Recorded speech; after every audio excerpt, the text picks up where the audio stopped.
तो मैं एक बार लाल किले में कविताएं सुना रहा था। मैंने 1 घंटे कविताएं सुनाई। सामने चौधरी देवीलाल बैठे थे, हरियाणा के मुख्यमंत्री थे। कविता सुनकर मंच पर आए और आके भाषण दिया, अगला प्रधानमंत्री किसान का बेटा होना चाहिए। मैं उसी दिन से दुनिया में बताता घूमता रहता हूं कि मैं किसान का बेटा हूं, मैं किसान का बेटा हूं, मैं किसान का बेटा हूं। ये तो मुझे बाद में पता चला कि पहले चाय वाले का नंबर है। मैंने फिर भी सब्र किया कि चलो इंतजार करता हूं। फिर पता चला कि इसके बाद तो गाय वाले का नंबर है। तो मैंने सब्र कर लिया कि मेरा नहीं है। तो मैं तो कविता में ही मेरा जीवन कटेगा। सुनिए क्या स्वागत।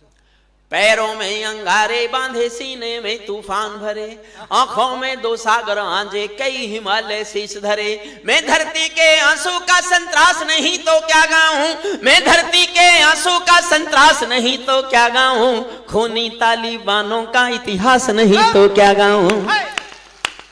सल्यूट करता हूं आपको। आप इस विषय को सुनने के लिए तैयार हैं। मैं धन्य हुआ, मेरा आना सफल हुआ। सांसद साहब आभार मानता हूं, इस जनता ने आपको ठीक प्रतिनिधि चुना है अपना। जो जनता इतना अच्छी है उनका प्रतिनिधि इतना अच्छा ही होना चाहिए। अब नहीं बोलूंगा, सुनिए मन से। एक अंतरराष्ट्रीय कविता है, मैंने बहुत मन से लिखी है और इसके शुरू में थोड़ी सी मुश्किल है लेकिन बाद में बहुत आसान है। सुनिएगा।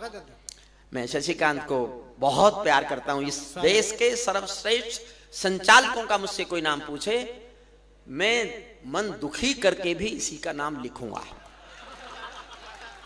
मन दुखी तो इसलिए कि यादव कोई अच्छे संचालक हुए हैं कभी, लेकिन ये है हमारे बीच। एक बार इसके संचालन के सम्मान में और एक बार मेरे सारे कवि मित्रों के कविता पाठ के सम्मान में मैंने बिटिया साक्षी को पहली बार सुना है, बहुत अच्छा लगा। एक बार साक्षी के सम्मान में भी आप तालियां उठाइए। बहुत अच्छा। इस बिटिया को मैंने पहली बार ये सुना है, नाम सुना था मैंने बहुत। अब सुनिए, बस सिर्फ कविता सुनाऊंगा। अपने पीछे के लोग भी आगे आ जाएं, आपको अच्छा लगेगा। जो लोग पीछे बैठे हैं, किसी ने मेरा कहना नहीं माना हो, ऐसा होता नहीं है। आ जाएं, पीछे के लोग भी आगे आ जाएं। नहीं जाना है, ठीक है।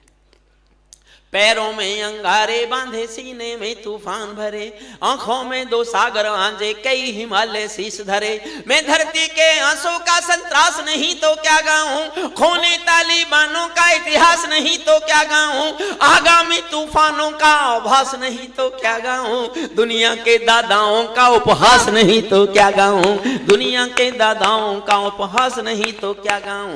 नई सदी परमाणु बम के गहने पहने बैठी है, नई सदी परमाणु बम के गहने पहने बैठी है। घायल धरती माँ अंबर से पीड़ा कहने बैठी है, घायल धरती माँ अंबर से पीड़ा कहने बैठी है। पुरवैया बम बंदूकों का जहर उगलते देखी है, विस्फोटों की गर्म हवा से नदी उबलते देखी है। नदी समंदर पर्वत घाटी झरने सब बेनूर मिले, कुदरत की सुंदरता के आभूषण चकनाचूर मिले, कुदरत की सुंदरता के आभूषण चकनाचूर मिले। मैं मेहंदी पायल कंगन के गीत नहीं गाने वाला, मैं मेहंदी पायल कंगन के गीत नहीं गाने वाला, आग छोड़कर चंदन बन के गीत नहीं गाने वाला।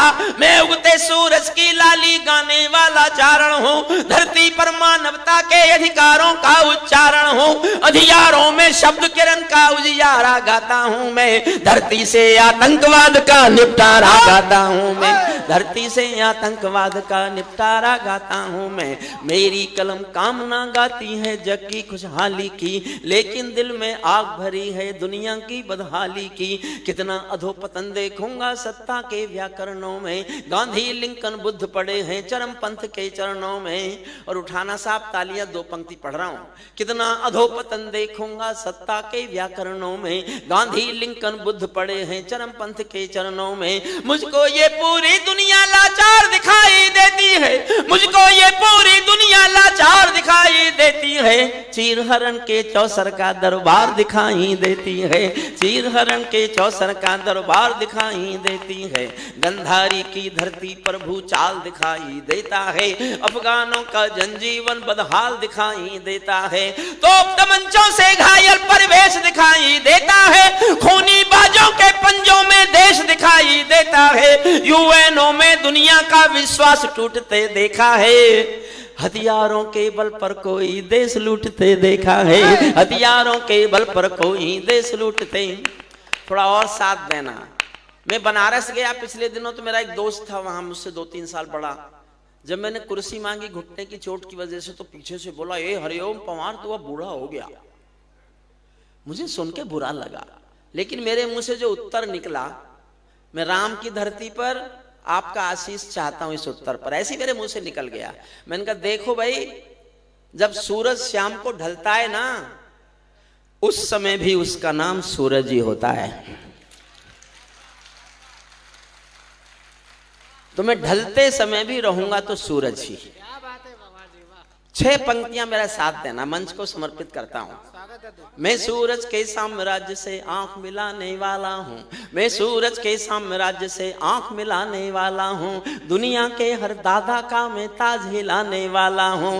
आसमान की लाली मेरे शब्दों की चिंगारी है, मेरी पूरी दुनिया से टकराने की तैयारी है। मैं शब्दों की क्रांति ज्वाल हूँ, वर्तमान को गाऊंगा। जिस दिन मेरी आग बुझेगी मैं उस दिन मर जाऊंगा, जिस दिन मेरी आग बुझेगी मैं उस दिन मर जाऊंगा।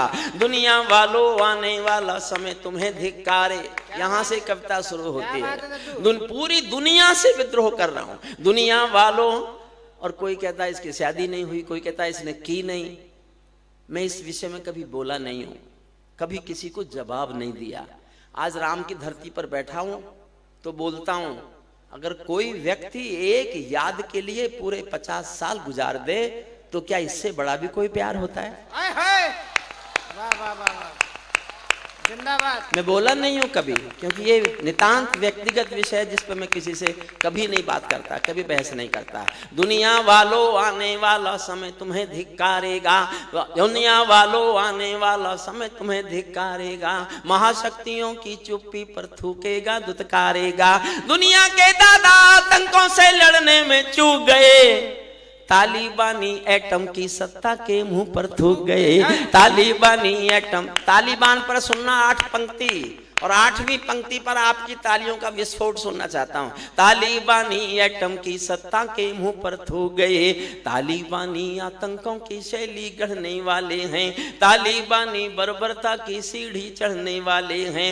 तालिबानी यादों में लादेन छिपा कर बैठे हैं, अपनी यादों में पिंडी के नैन छिपा कर बैठे हैं। ये भारत के यान हरण की दर्द भरी दुर्घटना है, काबुल के दूतावासों में विस्फोटों की घटना है। इनके कारण हम जेलों से कातिल छोड़े बैठे हैं। ये गौतम बुद्धा की प्रतिमा बम से तोड़े बैठे हैं, ये गौतम बुद्धा की प्रतिमा बम से तोड़े बैठे हैं। तालिबानों की बेशर्मी शर्म पड़ी पानी पानी, दहशतगर्दों के कौड़ों से पिटती हैं दादी नानी।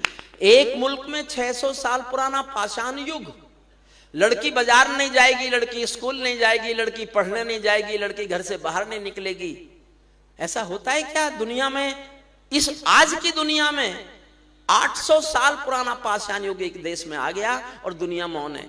एक ही लाइन वहां की नारी की स्थिति पर पढ़ रहा हूं, वहां की नारी की आज हालत क्या है। एक पंक्ति, केवल एक पंक्ति सुना और उस पर आशीर्वाद चाहिए आपका मुझे।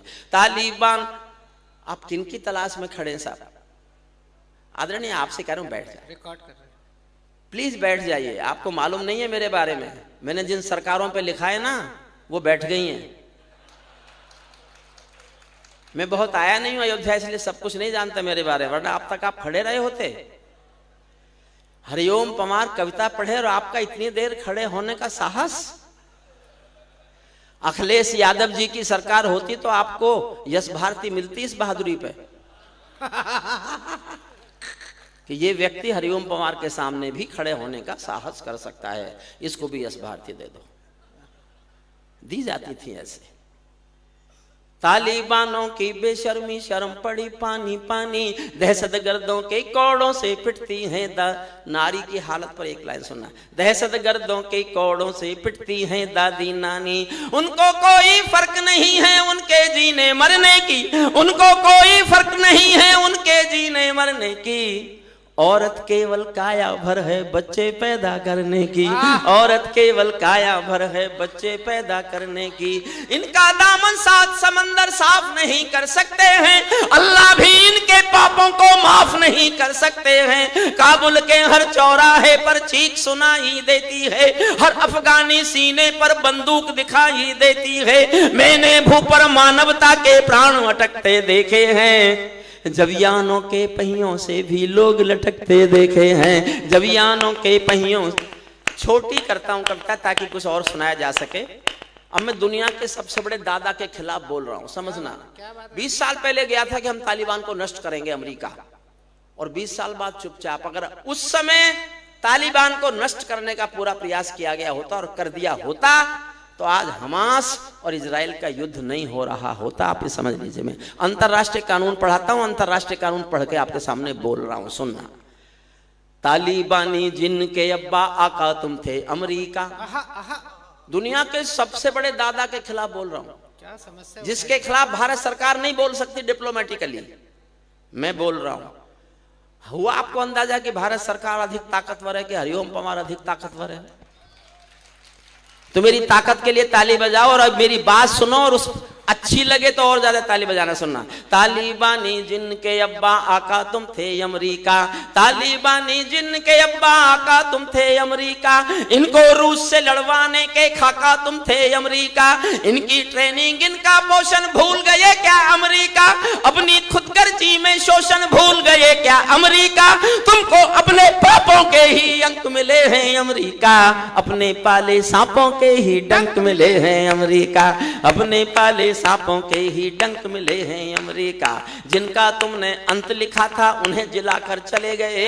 छठी पंक्ति शशिकांत को समझ, फिर आशीर्वाद मांगता हूं सुनो। जिनका तुमने अंत लिखा था उन्हें जिलाकर चले गए, आतंकों के साए को तुम हाथ हिलाकर चले गए। भोले भाले अफगानों का हृदय तोड़कर चले गए, जहरीले सांपों के घर में दूध छोड़कर चले गए। जिस दिन काबुल से अमेरिकी हाथ छूटते देख लिया, हमने दुनिया के दादा का दंभ टूटते देख लिया, हमने दुनिया के दादा का दंभ टूटते देख लिया। मैं दुनिया को बतलाता हूँ अमेरिका की चतुराई, दोहा में ही लिख डाली थी समझौते की चौपाई। ये समझौता नहीं समर्पण कर बैठे हो अमेरिका।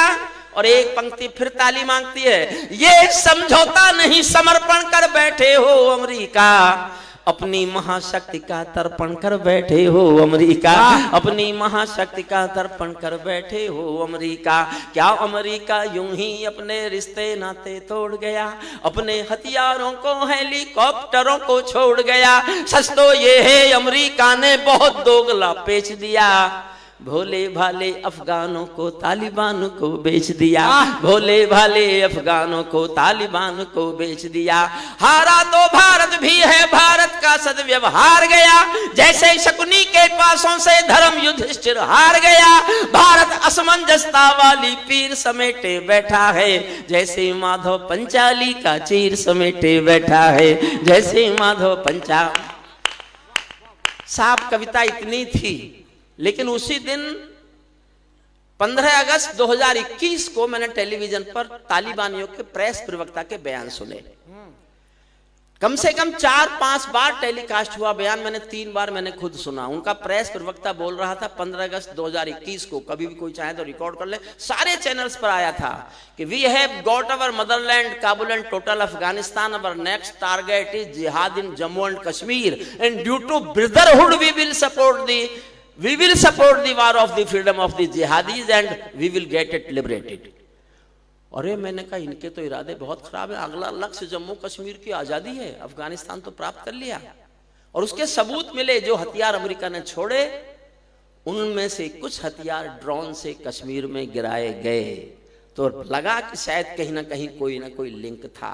तब मैंने दुनिया से सुनाने के लिए, पूरी दुनिया को सुनाने के लिए अंतिम छंद लिखा है।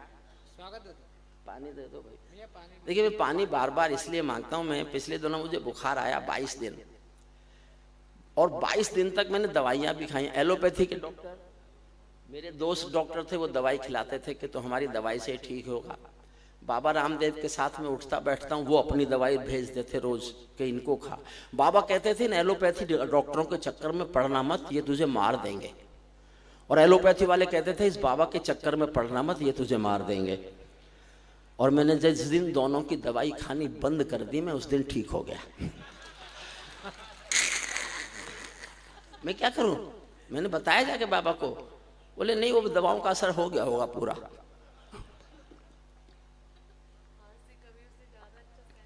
जी नहीं, ये हास्य रस के कवि क्योंकि अच्छी कविताएं नहीं सुनाते, इसलिए हो सकता है किस दिन ये काम भी मुझे करना पड़े। स्वागत। अंतिम छंद सुनिएगा, मैं किसी से ताली बजाने के लिए नहीं कहूंगा। और सांसद जी आपने इतने प्यार से बुलाया, इतना प्यार करते हो, अगर मैंने आपकी जनता को कुर्सियों से ऊपर नहीं उछाला ना तो मैं काहे का हरिओम पमार। ऊपर उछालता हूं कुर्सियों से, आपको सुनिए बाप। अंतिम छंद। ताली बानो अपने घर में नाचो कूदो खेल करो, ताली बानो अपने घर में नाचो कूदो खेल करो, जिससे चाहो जंग करो तुम जिससे चाहो मेल करो। ताली बानो अपने घर में नाचो कूदो खेल करो, जिससे चाहो जंग करो तुम जिससे चाहो मेल करो, लेकिन मेरे कश्मीर के सपन देखना बंद करो। पाकिस्तानी गरम तवे पर हाथ सेकना बंद करो, पाकिस्तानी गरम तवे पर हाथ सेकना बंद करो। तालिबानी अब्बा चाचा जो भारत में आएंगे, तालिबानी अब्बा चाचा जो भारत में आएंगे, ओसामा की तरह समंदर में दफनाए जाएंगे, ओसामा की तरह समंदर में दफनाए जाएंगे। हम घाटी में आतंकी अभियान कुचल कर रख देंगे, हम घाटी में आतंकी अभियान कुचल कर रख देंगे, कोयल के घर कौवों का अरमान कुचल कर रख देंगे। जो घुसपैठी घाटी में बारूदी गर्म हवा देंगे, जो घुसपैठी घाटी में बारूदी गर्म हवा देंगे, हम उनको जन्नत की 70 हूरों से मिलवा देंगे, हम उनको जन्नत की 70 हूरों। उछालूंगा साहब कुर्सियों से ऊपर, वरना मेरा नाम बदल देना। हम उनको जन्नत की 70 हूरों से मिलवा देंगे। चंद किराए के ये गुंडे और तमंचे पिंडी के, चंद किराए के ये गुंडे और तमंचे पिंडी के, सौदागर बनकर बैठे हैं आतंकों की मंडी के। पहले इनको संविधान की परिभाषा में समझा दो, ना समझे तो फिर बुलडोजर की भाषा में समझा दो, ना समझे तो फिर बुलडोजर की भाषा में। ना सारा सदन खड़ा करूंगा, अभी सुनते रहिए आप। ना समझे तो फिर बुलडोजर की भाषा में समझा दो। बंदूकों की गोली का उत्तर सद्भाव नहीं होता, हथियारों के लिए अहिंसा का प्रस्ताव नहीं होता, कोई विषधर कभी शांति के बीज नहीं बो सकता है, और भेड़िया शाकाहारी कभी नहीं हो सकता है। धरती पर हत्यारी बंदूकों ने तर्पण नहीं किया, दुनिया में आतंकवाद ने कभी समर्पण नहीं किया। ये केवल कुचला जाता है, दूसरी राह नहीं होती, संकल्पों के निर्णय को जग के परवाह नहीं होती। जिस दिन भारत आतंकों पर पूर्ण विजय पा जाएगा, उस दिन पाकिस्तान हमारे चरणों में आ जाएगा, उस दिन पाकिस्तान हमारे चरणों में, उस दिन पाकिस्तान हमारे चरणों में आ जाएगा। भारत ने हर समझौते का आदी बनना छोड़ दिया। साहब मैं कभी भी ऐसी बातें बोलता नहीं। मैंने पूजा की जिस आदमी की, मैंने 1947-48 के सारे डॉक्यूमेंट पढ़ लिए। मैं कानून का प्रोफेसर था तो मेरा पढ़ने में बहुत रुचि थी। ये मैं किसी उद्देश्य से नहीं कह रहा, लेकिन हिंदुस्तान की राजनीति पर मुझे आश्चर्य होता है। सांसद महोदय अपनी पार्टी के लोगों से आप भी पूछना कि यह सवाल आज तक क्यों नहीं उठा। जब बंटवारा हुआ था हम 33 करोड़ थे, 11 करोड़ हमारे दूसरे भाई थे, 22 करोड़ हिंदू थे। जमीन जनता के नाम पर बटी, 1/3 जमीन बांट ली गई 1/3 जनसंख्या के नाम पर। फिर 11 करोड़ में से 3 करोड़ यहीं रह गए। उनके हिस्से की जमीन वापस क्यों नहीं मांगी गई? जमीन तो 11 करोड़ की चली गई और गए 8 करोड़। तब एक पंक्ति पढ़ रहा हूं या तो चुप रहना, मेरा समर्थन नहीं करना चाहो तो समर्थन करो, तो इतनी ताकत से करना कि मैं डरना छोड़ दूं। मैंने जिस दिन लिखी तो मैं भी डर गया 1-2 दिन के लिए, मैंने कुछ गलत तो नहीं कर दिया, खाना ही नहीं खाया, सोया भी नहीं। फिर जनता मेरे साथ आ गई तो मैंने समझा मैंने कुछ गलत नहीं किया, कभी ना कभी तो ये बात कहनी पड़ेगी। मैं कह रहा हूं आपको समर्थन करना हो तो बहुत जी भर के समर्थन चाहता हूं, सुनना। भारत ने हर समझौते का आदी बनना छोड़ दिया, भारत ने हर समझौते का आदी बनना छोड़ दिया, कुछ बातों में हमने बापू गांधी बनना छोड़ दिया, कुछ बातों में हमने बापू गांधी बनना छोड़ दिया। नई सदी का भारत है ये 62 वाला दौर नहीं। भारत माँ की जय के नारे लगा रहे थे, मत लगाओ, मत लगाओ, नारा लगाओ दुनिया के बाप की जय। अब हम दुनिया के बाप हैं, आप भारत माँ पे अटके हुए हो।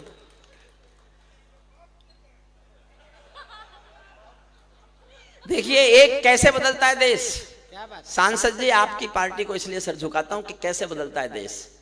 जब भी कोई विदेशी राष्ट्राध्यक्ष आता था, गांधी की समाधि पे ले जाते थे उसको, तो पहले जासूसी कुत्ते घुमाए जाते थे।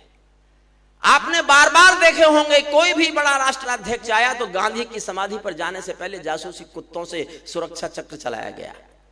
जानते हो देश बदलता है तो क्या होता है? G20 में दुनिया के सारे दादा आए थे और गांधी की समाधि पर सब लोग नंगे पैर चलते हुए दिखाई दिए थे, सब लोग नंगे पैर चल रहे थे, कोई सिक्योरिटी लैप्स नहीं। हम भी नई सदी का भारत है ये 62, जो उसमें सुनना अंतिम कुछ पंक्तियां हैं बस। नई सदी का भारत है ये 62 वाला दौर नहीं, हम भी दुनिया के दादा हैं, दिल्ली हैं लाहौर नहीं। हमने अपने संविधान से 370 मिटा दिया, नेहरू जी ने डाला था जो सांप गले से हटा दिया। उरी का उत्तर घर में घुसकर चोट से देना सीख लिया, पुलवामा का उत्तर बालाकोट से देना सीख लिया, पुलवामा का उत्तर बालाकोट से देना। नई सदी का भारत है ये 62 वाला दौर नहीं, हम भी दुनिया के दादा हैं, दिल्ली हैं लाहौर नहीं। हमने अपने संविधान से 370 मिटा दिया, नेहरू जी ने डाला था जो सांप गले से हटा दिया। उरी का उत्तर घर में घुसकर चोट से देना सीख लिया, पुलवामा का उत्तर बालाकोट से देना सीख लिया। रावलपिंडी के दिल में जब खोट दिखाई देता है, उनको सपनों में भी बालाकोट दिखाई देता है, उनको सपनों में भी बालाकोट और एक लाइन पढ़ता हूं, मैं नहीं जानता कैसे आप रिएक्ट करेंगे, मेरा जोश ज्यादा है कि तुम्हारा जोश ज्यादा है, अब तय होगा। रावलपिंडी के दिल में जब खोट दिखाई देता है, उनको सपनों में भी बालाकोट दिखाई देता है। हमने डर को कूटनीति से दूर हटा कर रखा है, हमने डर को कूटनीति से दूर हटा कर रखा है, दिल्ली के सिंहासन पर एक शेर बिठा कर रखा है। 2 लाइन और सुन लीजिए बस, 2 लाइन। दिल्ली के सिंहासन पर एक शेर बिठा कर रखा है, भारत की संसद ने कसमें खा खा कर स्वीकारा। 2 बार संसद, पूरी संसद एक मत से कसम खा के प्रस्ताव पास कर चुकी है। क्या मैं बताता हूं, भारत की संसद ने कसमें खा खा कर स्वीकारा है, पाकिस्तानी कब्जे वाला सब कश्मीर हमारा है। दिल्ली के सिंहासन से ये निर्णय जाने वाला है, पाकिस्तानी कब्जे वाला वापस आने वाला है, पाकिस्तानी कब्जे वाला वापस आने। बहुत बहुत धन्यवाद। अरे नहीं नहीं, खत्म, और सुनेंगे? हाँ अभी तो सुनेंगे। एक बार जरा आप तालियां बजाकर बताइए सांसद जी का जो आदेश होगा, चाहते हो। क्या आदेश है सर? हाँ। मंच पे आ रहे हैं? नहीं, पीछे जा रहे हैं। ठीक ठीक, मैं एक कविता और सुनाता हूँ, सुन लीजिए। एक तो पहले राम वाली सुना दो। राम वाली याद है? याद नहीं? चंद्रशेखर वाली सुना, और फिर कारगिल। देखो भाई, उठोगे तो फिर जो जा रहे हैं, देखिए मैं प्लीज बैठ जाओ, बैठ। मेरा अनुरोध है कि जाने वाले वापस आए, प्लीज वापस आइए, प्लीज वापस आइए। बैठ जाओ। एक भी गया तो मैं यहीं समाप्त कर दूंगा। जिसकी शादी नहीं होती वो दुनिया में किसी का हुक्म नहीं मानता, मैं भी क्यों मानूं? सही बात। एक साहब जिनकी जैकेट पीली पीली जैसी है, उस पर कैप भी, अच्छा वापस वो कह रहे हैं वापस आने के लिए जा रहे हैं। एक उंगली बता गया, खैर इन कामों का आएगा वापस। प्रियांशु यही है, गायब। अच्छा, प्रियांशु गया है सांसद जी के पास, कहने गया होगा किस आफत को बुला लिया। और दोनों नहीं आ जाए तब तक सुनाते रहो। एक तो मैं निवेदन कर रहा हूँ भाई साहब से, चंद्रशेखर आजाद पर एक ऐसी कविता है। देखिए मैं सुनाता हूँ। चंद्रशेखर आजाद मेरी नई कविता नहीं है, बहुत पुरानी कविता है, यहाँ शायद मैंने कभी पढ़ी नहीं है। कोई है जिन्होंने चंद्रशेखर आजाद सुनी हो? आपको बहुत एक दो लोग हैं, आपका आज्ञा है मैं पढ़ दूं? पढ़ दीजिए। एक बार ताली बजा के बताइए कितने लोग सुनना चाहते हैं। अच्छा, आज ऐसे फैसला करो, ये बताओ कितने लोग नहीं सुनना चाहते? नहीं नहीं, ऐसा थोड़ी, इतने पागल थोड़ी है। ये मैं मंच के कवियों को दिखा रहा हूं, और हिम्मत है तो अगली बार जब कविता पाठ करो ये बात पूछ लिया करना, ऐसे जैसे मैंने पूछी। वैसी रौब डाल रहा हूं मैं इनके ऊपर जिसकी जरूरत नहीं है। ये ऐसे ही मेरा सब बहुत आदर करते हैं, बहुत आदर करते हैं, मैं उससे अभिभूत हूं। लेकिन कभी कभी मैं क्या करूं, इन हास्यरस के कवियों के साथ रहो तो बुरा असर पड़ता ही है। तो इसलिए कभी कभी कुछ भी मैं भी, अब जैसे ईवीएम पर बड़ी आपत्ति है हमारी, कुछ हमारे अपोजिशन के लोग कहते हैं साहब ये मशीन गड़बड़ है, ईवीएम मशीन जो है वो गड़बड़ है। तो अभी एक साहू, धीरज साहू नाम है उनका, क्या नाम है, 350 करोड़ रुपए पकड़े गए। मशीन ने गिने 350 रुपए किलो, 350 करोड़। जानते हो अपोजिशन क्या मांग कर रहा है? गिनती हाथों से करो। मशीन की गिनती को मानने को तैयार नहीं है, वो मशीन गड़बड़ कर सकती है, इसलिए हाथों से गिनती होनी चाहिए। अब ये हास्यरस के लोग कल से इस पर कविता लिखेंगे। चंद्रशेखर आजाद मेरी एक पुरानी कविता है, लेकिन वो मुझे हमेशा नई लगती है, और ये एक मेरे दिल का छाला है। मुझे जब भी इसको फोड़ने का मौका मिलता है मुझे अच्छा भी लगता है और दुख भी होता है।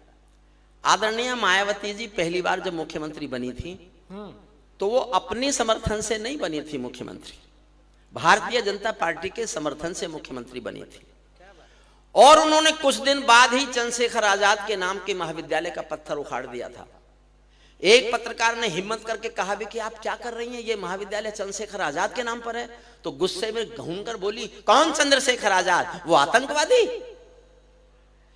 चंद्रशेखर आजाद को आतंकवादी कहा गया, पब्लिक के सामने कहा गया, प्रेस के सामने कहा गया, और सब चुप थे। मैंने हरिद्वार में कहीं था, गंगा के किनारे बैठा हुआ, मैंने अखबार में पढ़ा, तो मैं ये सोच के था कि तो राष्ट्रवादियों की पार्टी है, इनका समर्थन है, या तो उनको माफी मांगनी पड़ेगी या उनकी सरकार जाएगी। 6-7 दिन हो गए, कुछ भी नहीं हुआ।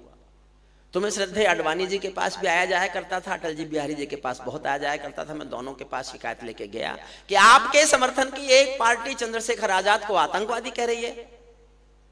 तो अडवाणी साहब तो बोले ही नहीं, बिल्कुल नहीं बोले। वो जानते थे मैं कुछ बोलूंगा और ये फिर लड़ेगा।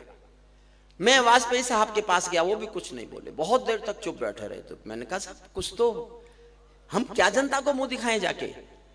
तो गुस्से में बोले, तो चाहता है हम इस बात पर सरकार गिरा दें? मैंने कहा जी मेरे चाहने से क्या होता है, लेकिन आप ये नहीं समझते कि ये चंद्रशेखर आजाद को आतंकवादी कहे और आपके समर्थन की पार्टी की मुख्यमंत्री कहे। तब मेरी बात पर ध्यान नहीं दिया गया। उसके बाद गए तो अभी आए। मैंने तभी दोनों से कहा, मैं कहा आपके, मैं बहुत दोनों वाजपेयी साहब के तो मैं पैर छूता था, मैंने उनके पैर छुए और मैंने कहा मैं एक कविता लेके जनता में जा रहा हूं, आपकी मजबूरी चुप रहना हो सकती है, मेरी कोई मजबूरी चुप रहना नहीं है।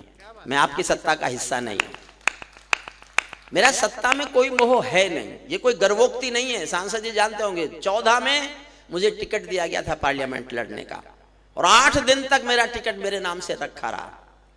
मुझे लड़ना नहीं था, मुझे लोकसभा नहीं चाहिए थी, मुझे सांसद नहीं चाहिए बनना, मैं राजनीति ही नहीं कर सकता, मुझे नहीं हो सकती राजनीति।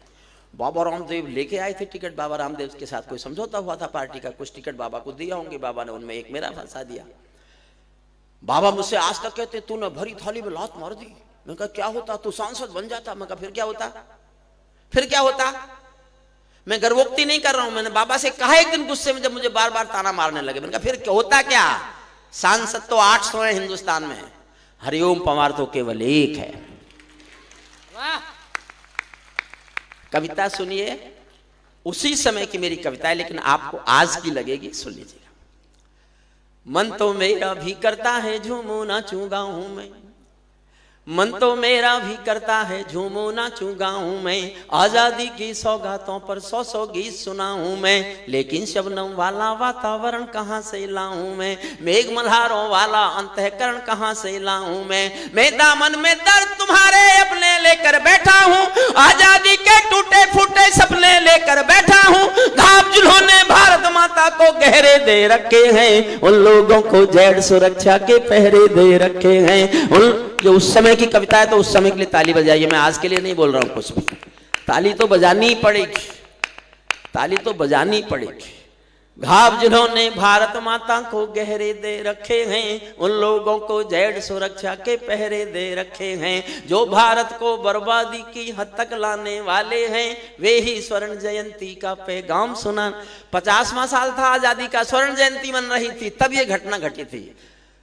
आजादी लाने वालों का तिरस्कार तड़फाता है, बलिदानी पत्थर पर थूका बार बार तड़फाता है, इंकलाब की बलबेदी भी जिससे गौरव पाती है, आजादी में उस शेखर को भी गाली दी जाती है, आजादी में उस शेखर को भी गाली दी जाती है। मैं दिनकर की परंपरा का चारण हूँ, भूषण की शैली का अल्प उदाहरण हूँ, इसीलिए मैं दरबारों के गीत नहीं गा सकता हूँ, इसीलिए मैं दरबारों के गीत नहीं गा सकता हूँ, मैं पीड़ा की चीखों में संगीत नहीं ला सकता हूँ। आपका मन भी दुखे, मैं तो रोया था लिखते हुए, तो इन पंक्तियों पर साथ देना। इससे बढ़कर और शर्म की बात नहीं हो सकती थी, इससे बढ़कर और शर्म की बात नहीं हो सकती थी, आजादी के परवानों पर घात नहीं हो सकती थी, कोई बलिदानी शेखर को आतंकी कह जाता है, पत्थर पर से नाम हटाकर कुर्सी पर रह जाता है, पत्थर पर से नाम हटाकर।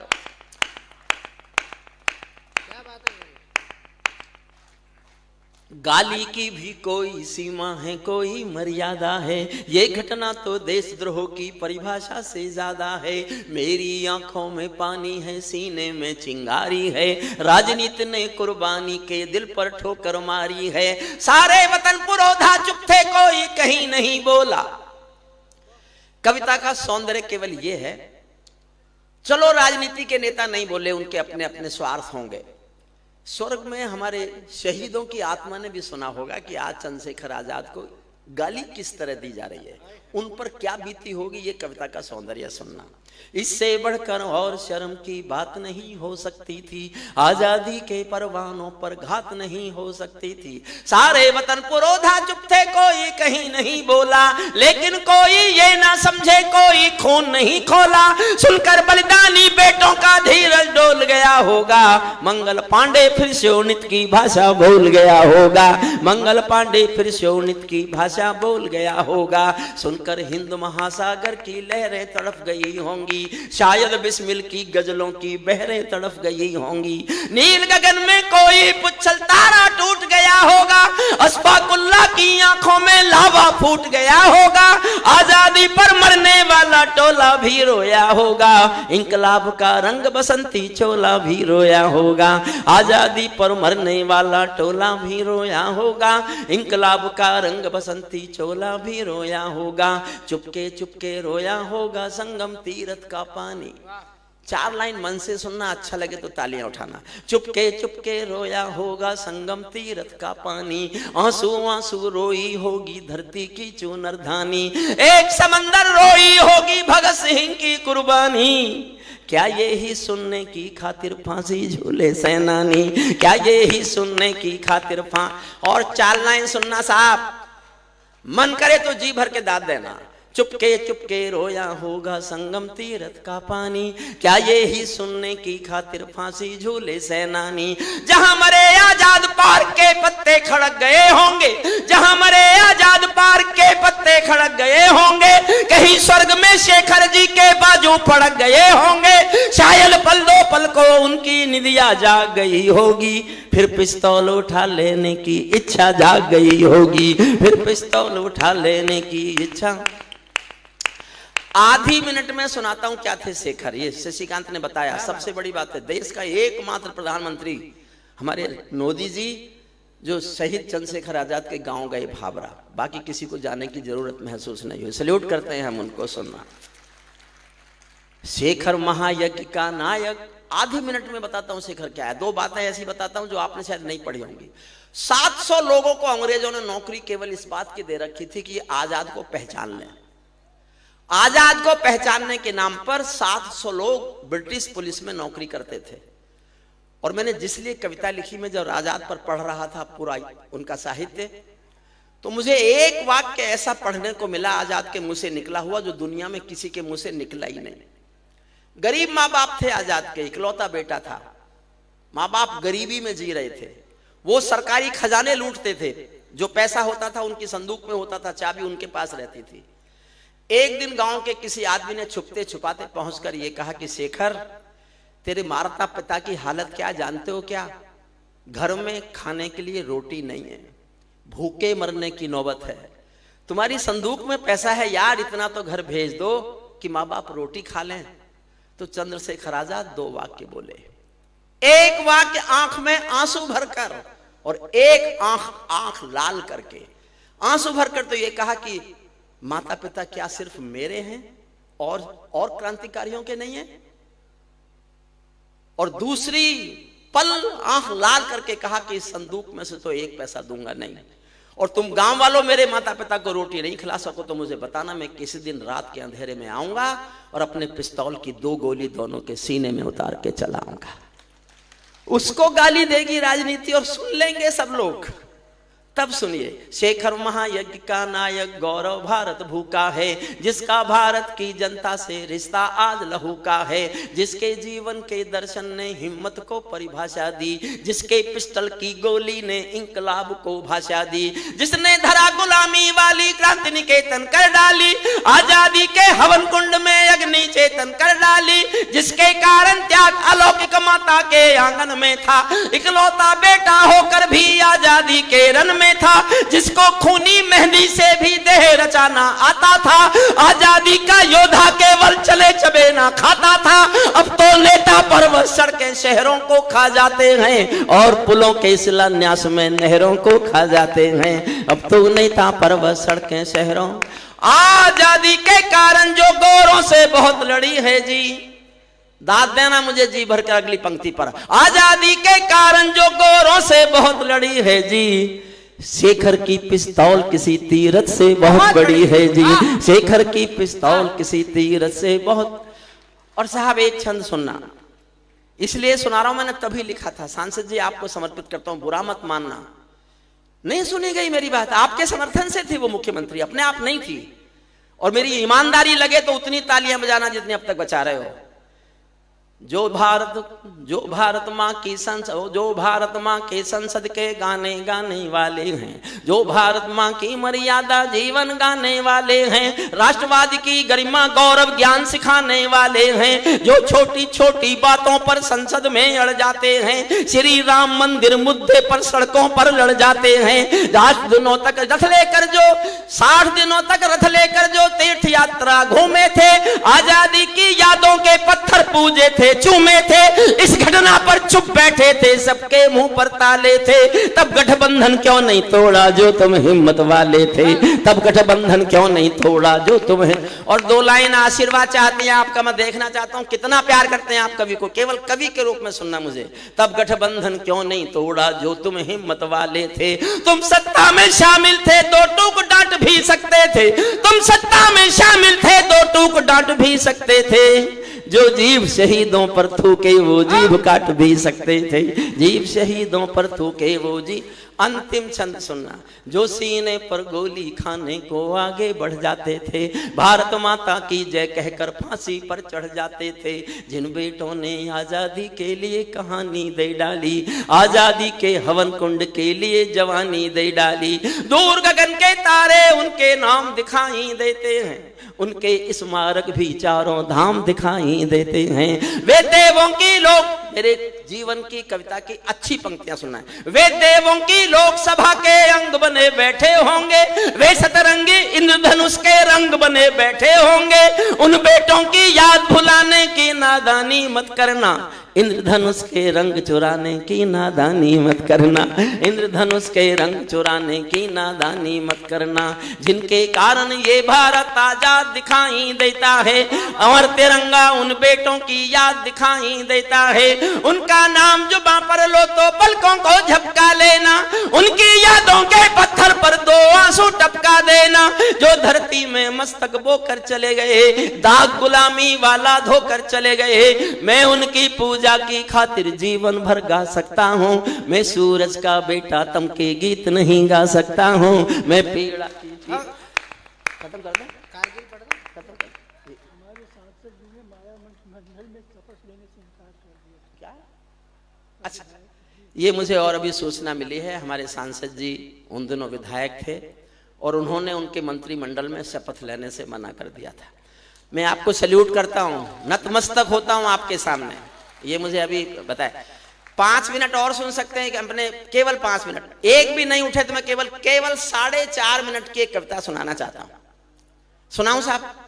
एक बार जरा ताली बजाइए, जोरदार ताली।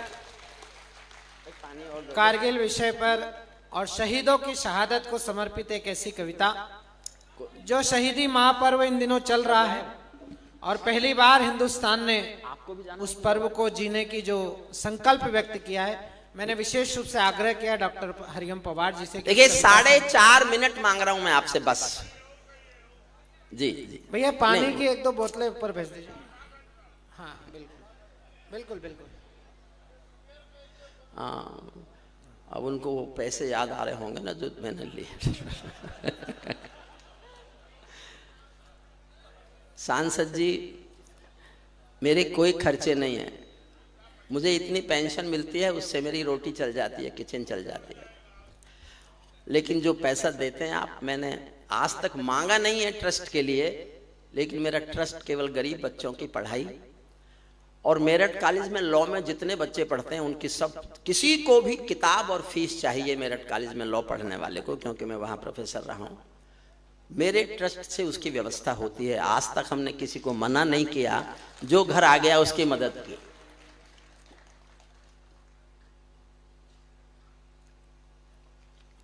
भगवान राम हमारे रक्षक देवता हैं। सनातन वालों, सनातन की चिंता करना छोड़ दो। जब तक इस धरती पर भारत में रामलीलाएं होती रहेंगी, सनातन को कोई आंच नहीं आ सकती, आ ही नहीं सकती। एक बाप बेटी जा रहे थे किसी रास्ते पर, उनको तेज बाढ़ का पानी मिल गया। मैं थोड़ी ज्ञान की बातें बताता हूँ, फिर एक 4.5 मिनट की कविता सुनाऊंगा। आ जाओ आर्यपुत्र, आ जाओ, अभी आ रहे हो? मैं पहला कवि हूं। नहीं, ये 2 बिटियाएं फंस गई। अगर आपको भी जाना हो तो आप जा सकते हैं। नहीं, कहाँ जाना है? नहीं जाना। उन दोनों की भी थोड़ी हुई है अभी। भगवान करे उनको अच्छे पति मिले, ऐसे ना मिले जो पता नहीं कहां कहां घूमते रहते हैं, क्या क्या करते रहते हैं, क्या क्या बोलते रहते हैं। दोनों की इंदौर में कराऊंगा शादी। इंदौर तो क्या, मध्य प्रदेश में ही मत करना। बाप बेटी जा रहे थे, रास्ते में तेज बाढ़ का पानी मिला, दोनों डरे कैसे पार करेंगे। तो पिता ने हिम्मत करके कहा कि बेटी डरो मत, मेरी बाजू पकड़ लो, मेरा हाथ पकड़ लो, हम बाढ़ के पानी से पार निकलेंगे। बेटी ने तुरंत कहा कि पापा मैं आपके हाथ नहीं पकड़ूंगी, आप मेरा हाथ पकड़ो। समझिए, पिता ने कहा क्या फर्क पड़ता है, तुमने मेरा हाथ पकड़ा या मैंने तुम्हारा हाथ पकड़ा। बेटी ने कहा पापा बहुत फर्क पड़ता है। समझ जाओ तो ताली उठाना। बेटी ने कहा पापा बहुत फर्क पड़ता है, मैं किसी मजबूरी में, अपने स्वार्थ में आपका हाथ छोड़ भी सकती हूं, लेकिन एक बाप अपनी बेटी का हाथ किसी हाल में कभी छोड़ नहीं सकता, छोड़ नहीं सकता। एक पिंजरे में पालतू तोता था किसी के पास। एक दिन मालिक ने तोते से कहा मैं पड़ोसी गांव जा रहा हूं, तेरा शाम तक का खाना मैंने रख दिया है, खा लेना। तोता बोला मालिक उस गांव में मेरे गुरुजी रहते हैं। मालिक बोला तो मैं क्या करूं? बोले उस गांव में जा रहे हो तो मेरे गुरुजी को मेरी राम राम तो बोल सकते हो। मालिक ने कहा मिलेगा तो बोल दूंगा। मालिक पड़ोसी गांव गया, जाके बोला मेरे पिंजरे में एक पालतू तोता है, कोई यहां उसका गुरु है क्या? एक बूढ़ा तोता उठ के आया, उसने कहा मैं हूं। तो उसने कहा तो मेरे पालतू तोते ने तुमको राम राम भेजी है। बूढ़े तोते ने सुना और मर गया। मालिक लौट के आया, तोते ने आते ही पूछा मेरे गुरु मिले?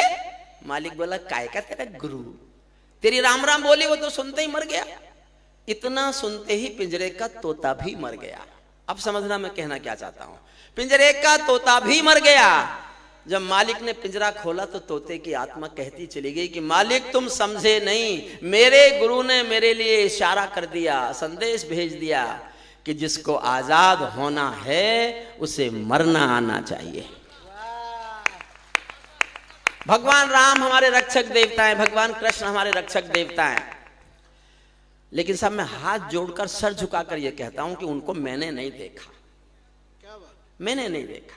ये दर्शन, ये सब हमारी भावनात्मक अनुभूतियां हैं। ए भैया, बैठ जाओ। यूक्रेन की तरफ हो कि रूस की? बोलो क्यों रहा है? जो मैं कह रहा हूं अगर आप समर्थन कर सके तो जी भर के करना। मैंने भी देखे हैं रक्षक देवता, मैंने वो रक्षक देवता देखे हैं जो वर्दी पहनकर सीमा पर खड़े हैं और हमारी रक्षा करते हैं, देश की रक्षा करते हैं, वो भी रक्षक देवता है। मैं उन्हीं के ऊपर एक कविता सुना रहा हूं आपको, श्रद्धांजलि की। करगिल में मेरठ में एक बेटा, ये अमित जी बात कर रहे हैं ना सांसद जी से जी? अच्छा अमित जी, अमित जी थोड़ी देर और बैठ जाओ, 5 minute 10 minute 15 minute. Captain Manoj तलवार नाम का एक सैनिक शहीद हुआ करगिल में, उसका पार्थिव शरीर मेरठ आया। अंतिम संस्कार में भारी भीड़ थी, मैं भी गया, पीछे भीड़ में मैं भी खड़ा था। भीड़ में खड़े होकर भीगी पलकों से मैंने कविता लिखी। आप किनकी सिक्योरिटी में जो जा रहे हैं? चले और तेज चले और अपनी स्टैन गन को कंधे पर लादते हुए धीरे धीरे आगे बढ़ते हुए वो बाउंड्री लाइन के बाहर जाने का प्रयास कर रहे हैं। और वो कुछ देर के बाद बाउंड्री लाइन के बाहर निकल जाएंगे और 6 रन के लिए बाउंड्री लाइन के बाहर।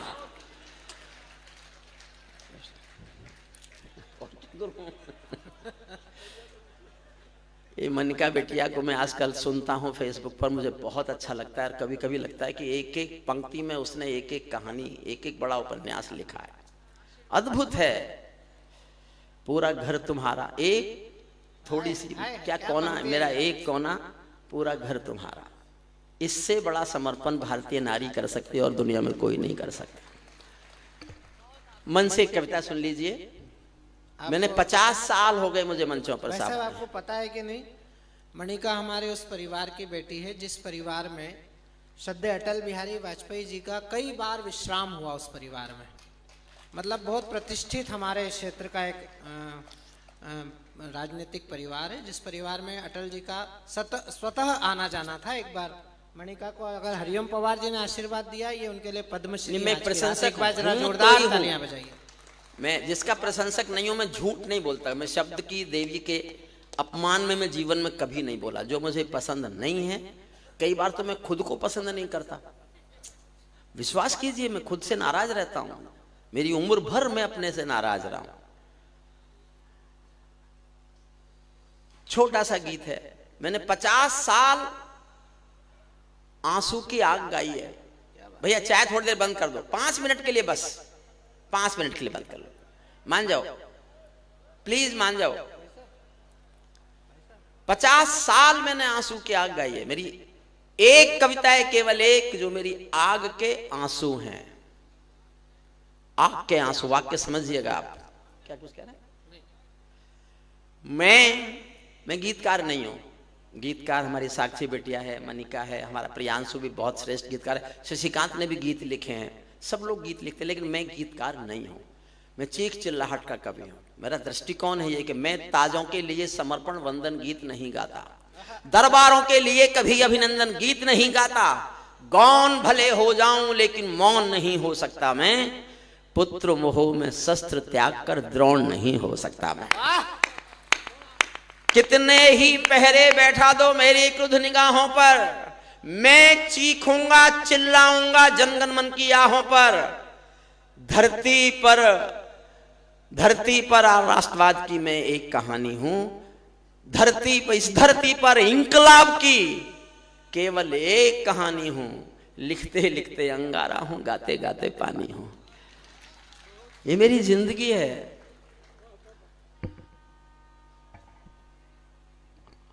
मैं केशव का 5 जन्म भी गहन मौन में खोया हूँ, उन बेटों की याद कहानी लिखते लिखते रोया हूँ, उन बेटों की याद कहानी लिखते लिखते रोया हूँ, जिस माथे की कुमकुम बिंदी वापस लौट नहीं पाई, चुटकी झुमके पायल ले गई कुर्बानी की यमराई, कुछ बहनों की राखी जल गई है बर्फीली घाटी में, वेदी के गठबंधन मिल गए हैं करगिल की माटी में, पर्वत पर कितने सिंदूरी सपने दफन हुए होंगे, 20 बसंतों के मधुमासी जीवन हवन हुए होंगे, टूटी चूड़ी धुला महावर रूठा कंगन हाथों का, कोई मोल नहीं दे सकता वासंती जज्बातों का, कोई मोल नहीं। वाह, सचमुच मेरा जिंदगी भर की कमाई है ये। क्या बात है दादू। सत्ता का आकर्षण मेरी भूख नहीं, शाल दुशाला चंदन मेरी भूख नहीं, राजनीति के बंधन नहीं चुने मैंने, राजनीति के बंधन नहीं चुने मैंने, राजनीति के बंधन नहीं चुने मैंने, पद्म पुरस्कारों की चाह नहीं करता, दरबारों की मैं परवाह नहीं करता, दरबारों की मैं परवाह नहीं करता, झोपड़ियों से लाल किले तक जाता हूं, भूखे भिखमंगे बच्चों को गाता हूं, लेकिन कवि का दरबारों में शीश नहीं झुकने दूंगा, कविता का सिंहासन से संग्राम नहीं रुकने दूंगा। मैं केशव का 5 जन्म भी, टूटी चूड़ी धुला महावर रूठा कंगन हाथों का, कोई मोल नहीं दे सकता बसंती जज्बातों का, जो पहले पहले चुंबन के बाद लाम पर चला गया। एक पल का एहसास जीना मेरे बात साथ, ताली बजाना मत बजाना, एहसास से मेरे साथ होना। जो पहले पहले चुंबन के बाद लाम पर चला गया, नई दुल्हन की से छोड़कर युद्ध काम पर चला गया, उनको भी मीठी नींदों की करवट याद रही होगी, खुशबू में डूबी यादों की सलवट याद रही होगी, खुशबू में डूबी यादों की सलवट। और साहब सांसद जी, आपके सामने सर झुका के जीवन की सबसे अच्छी पंक्ति पढ़ता हूं। मैंने एक पंक्ति अच्छी लिखी है आज तक, बस मैं एक पंक्ति का कवि मानता हूं अपने को, और हिंदी मैंने सचमुच नहीं पढ़ी, मैं हिंदी का कभी विद्यार्थी नहीं रहा, मैं तो संयोग से कवि हुआ, जेपी आंदोलन की कोख से पैदा हुआ कवि हूं मैं। जेपी आंदोलन की कोख से 2 चीजें पैदा हुई थी, जनता पार्टी और हरिओम पंवार। जनता पार्टी का मुझे पता नहीं है, हरिओम पंवार सांसद जी के बुलावे पे आपके सामने बैठा हुआ है। मन से सुनिए, ऐसी एक पंक्ति और लिख पाऊं इसके लिए दुआएं देना मुझे। मैं अपने जीवन की सबसे अच्छी पंक्ति अयोध्या के लल्लू जी के सांसद जी के इस कवि सम्मेलन को समर्पित करता हूं, आपके चरणों में समर्पित करता हूं, सुनना। उनको भी मीठी नींदों की करवट याद रही होगी, खुशबू में डूबी यादों की सलवट याद रही होगी, उन आंखों की 2 बूंदों से 7 सागर हारे हैं, उन आंखों की 2 बूंदों से 7 सागर हारे हैं, जब मेहंदी वाले हाथों ने मंगल सूत्र उतारे हैं, जब मेहंदी, उन आंखों की 2 बूंदों से 7 सागर हारे हैं, जब मेहंदी वाले हाथों ने मंगल सूत्र उतारे हैं, गीली मेहंदी रोई होगी छुपके घर। सत्य घटना पर लिखी मैंने कविता। एक बिटिया पढ़ती थी, मेरी विद्यार्थी थी, जो एक फौजी उसका दोस्त था, दोनों एक दूसरे को प्यार करते थे, घर वालों को बताने से डरते थे, मैं जानता था, और मुझ पर जिम्मेदारी डाल रखी थी कि सर आप मनाओगे हमारे घर वालों को। वो लड़की एक दिन अपने प्रेमी के नाम की मेहंदी रचाती है, और उसी दिन खबर आती है कि वो शहीद हो गया। गीली मेहंदी रोई होगी छुपके घर के कोने में, ताजा काजल छूटा होगा चुपके चुपके रोने में, जब बेटे की अर्थी आई होगी सोने आंगन में, शायद दूध उतर आया हो बूढ़ी माँ के दामन में, शायद दूध उतर आया हो बूढ़ी माँ के दामन में। वो विधवा पूरी दुनिया का, सारे संसार में, किसी भी मुल्क के किसी भी मजहब में स्त्री अर्थी को कंधा नहीं देती, फिल्मों को छोड़कर। फिल्मों में तो कोई भी कुछ कर सकता है। भरतपुर राजस्थान में जिला है, उसके पास एक गांव है अजान, ये सत्य घटना है, कल्पना नहीं है। वहां का एक बेटा शहीद हुआ, वीरेंद्र सिंह। सेना उसका पार्थिव शरीर लेके आई। उसकी पत्नी ने गांव वालों की मर्जी के खिलाफ, सेना के अफसरों की मर्जी के खिलाफ शादी के दिन वाले कपड़े पहने और शमशान घाट तक अपने पति की अर्थी को कंधा दिया। ये दुनिया की पहली घटना थी जब कोई औरत अर्थी को कंधा दे रही थी। मैंने एक लाइन लिखी है, सुनना। जब बेटे की अर्थी आई होगी सोने आंगन में, शायद दूध उतर आया हो बूढ़ी माँ के दामन में। वो विधवा पूरी दुनिया का बोझा सर ले सकती है, वो विधवा पूरी दुनिया का बोझा सर ले सकती है, जो अपने पति की अर्थी को भी कंधा दे सकती है। मैं ऐसी हर देवी के चरणों में शीश झुकाता हूँ, इसीलिए मैं कविता को हथियार बनाकर गाता हूँ, इसीलिए मैं कविता को हथियार बनाकर गाता हूँ। जिन बेटों ने पर्वत काटे हैं अपने नाखूनों से, कल्पना करो कैसे लड़ते होंगे -48 और +48 में। और समय एक छोटी सी बात कहता हूं, दुनिया का अमीर से अमीर आदमी, भारत के भी छोड़ो, अडानी अंबानी को छोड़ो, वो बिल गेट्स वगैरह कौन कौन है, वो दुनिया का कोई अमीर आदमी किसी से कहे कि मैं तुमको जितने चाहो पैसे दूंगा, 10 करोड़ महीना, 50 करोड़ महीना, लेकिन तुमको मेरे लिए मरना पड़ेगा, मरना पड़ेगा मेरे लिए, कोई करेगा नौकरी? फौजी करता है, फौजी करता है, वो जानता है कि देश के लिए मरना पड़ेगा, फिर भी एक सीमित सी तनख्वाह में नौकरी करता है। तब सुनिए, जिन बेटों ने पर्वत काटे हैं अपने नाखूनों से, उनकी कोई मांग नहीं है दिल्ली के कानूनों से। जो सैनिक सीमा रेखा पर ध्रुव तारा बन जाता है, उस कुर्बानी के दीपक से सूरज भी शर्माता है। गरम दहानों पर तोपों के जो सीने अड़ जाते हैं, उनकी गाथा लिखने को अंबर छोटे पड़ जाते हैं। उनके लिए हिमालय कंधा देने को झुक जाता है, कुछ पल को सागर की लहरों का गर्जन रुक जाता है। उस सैनिक के शव का दर्शन तीर्थ जैसा होता है, चित्र शहीदों का मंदिर की मूरत जैसा होता है, चित्र शहीदों का मंदिर की। 8 लाइन बाकी है, मैं कविता खत्म करता हूं, उससे पहले हाथ जोड़कर मेरे 2 निवेदन सुन लीजिए। जिस भी दिन इस कविता को पढ़ता हूं मैं हाथ जोड़ के निवेदन करता हूं, डिबेट में हूं, टीवी पर हूं, किसी भी भाग कहीं भी ले रहा हूं, मैं निवेदन करता हूं 2, आपके आसपास 20-25 किलोमीटर में कोई ऐसा परिवार हो जिसने देश के लिए कभी शहादत दी हो।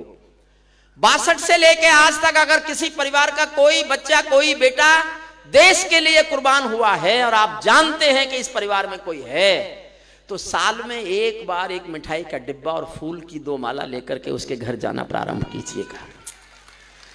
वो परिवार ना भूल जाए कि देश नहीं भूला है उसको, देश नहीं भूला है उसको। और एक मेरा दूसरा अनुरोध है, हाथ जोड़कर निवेदन करता हूं, आप स्टेशन बैठे हैं, बस अड्डे बैठे हैं, रेलवे स्टेशन बैठे हैं, हवाई अड्डे पर बैठे हैं, आप बैठे हैं और आपके सामने से कोई फौजी गुजर रहा है जिसने वर्दी पहन रखी है, चाहे नेवी का है, चाहे एयरफोर्स का है, चाहे आर्मी का है, अगर आप बैठे हुए हैं और आपके सामने से गुजर रहा है कोई सैनिक वर्दी में, तो खड़े होकर 2 ताली बजा दो, सैनिक को एहसास कराओ कि देश उसकी कमर पर खड़ा हुआ है, देश उसके साथ है। ये मेरे 2 निवेदन है, 10 लाइन में और पढ़ता हूं, सुनना। क्या ये देश चाय बंद नहीं करोगे मेरे कहने के बाद भी? और मैं चाय वाले से ज्यादा कह नहीं सकता, तुम जानते हो ना, मैं चाय वालों से कुछ कह नहीं सकता, मान जाओ भाई। अच्छा देखो, ये होता है विरोधाभास। मैंने तो निवेदन किया था सांसद जी के सब कुछ आप सबको चाय पिलवाओ, और मैं ही रोक रहा हूं। अरे भाई मेरी गलती है, चलो अभी 2 मिनट बाद सब चाय पी के जाना, सबको मिलेगी, सुनिएगा। क्या ये देश उन्हीं का है जो सीमा पर मर जाते हैं? क्या ये देश उन्हीं का है जो सीमा पर मर जाते हैं? अपना खून बहाकर टीका सरहद पर कर जाते हैं। कोई युद्ध वतन के खातिर सबको लड़ना पड़ता है, संकट की घड़ियों में सबको सैनिक बनना पड़ता है। जो भी कौम वतन की खातिर मरने को तैयार नहीं, उसकी संतति को आजादी जीने का अधिकार नहीं, उसकी संतति को।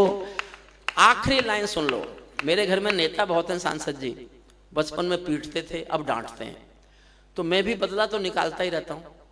तो मैं एक लाइन ऐसे लिखना चाहता था नेता पर कि इतनी कठोर हो, जिससे ज्यादा कोई पढ़ा लिखा आदमी उससे ज्यादा कठोर भाषा नहीं बोल सकता। और मैं ये भी चालाकी चाहता था कि कोई सामने बैठे हो तो उनकी समझ में ना आए, और समझ में भी आए तो इतनी देर में आए जब तक मैं निकल लूं। तो 4 लाइन सुनिएगा, मन से यहाँ विदा लेते हैं। सांसद जी, जो हुआ बहुत अच्छा हुआ राम के दरबार में, राम की धरती पर, सांसद जी के संरक्षण में जो हुआ, हिंदी माँ का हुआ। सब कवियों ने अच्छा पढ़ा, आप सब ने बहुत अच्छा सुना। आप सबको मैं नतमस्तक होकर सैल्यूट करता हूँ। अंतिम 4 लाइन पढ़ के सांसद जी आ जाएंगे, आपको आशीर्वाद देंगे। बोलेंगे ना 1 मिनट तो? अच्छा, और कोई बोलेंगे? नहीं, सांसद जी बोलेंगे। आप ही बोलेंगे, आप आइए। सैनिक अपने प्राण गंवा कर देश बड़ा कर जाते हैं, बलिदानों की बुनियादों पर राष्ट्र खड़ा कर जाते हैं, जिनको माँ की बलिदान। सैनिक अपने प्राण गंवा कर देश बड़ा कर जाते हैं, बलिदानों की बुनियादों पर राष्ट्र खड़ा कर जाते हैं, जिनको माँ के बलिदानी बेटों से प्यार नहीं होगा, उन्हें तिरंगे को लहराने का अधिकार नहीं होगा, उन्हें तिरंगे को लहराने का। सच्चा है अपना प्यार तो क्या इस जहां का डर, गुलबन के गुलिस्तां वफा में फिर खिलेंगे हम। अब बिछड़ रहे हैं कोई रंज मत करो, फिर बाहर आएंगी तो फिर मिलेंगे हम। सितारों को आंखों में महफूज रख लो, बहुत दूर तक रात ही रात होगी। मुसाफिर हो तुम भी, मुसाफिर हैं हम भी, किसी मोड़ पर फिर मुलाकात होगी। सांसद जी, आप आशीर्वाद दे दीजिए, धन्यवाद दे दीजिए आकर।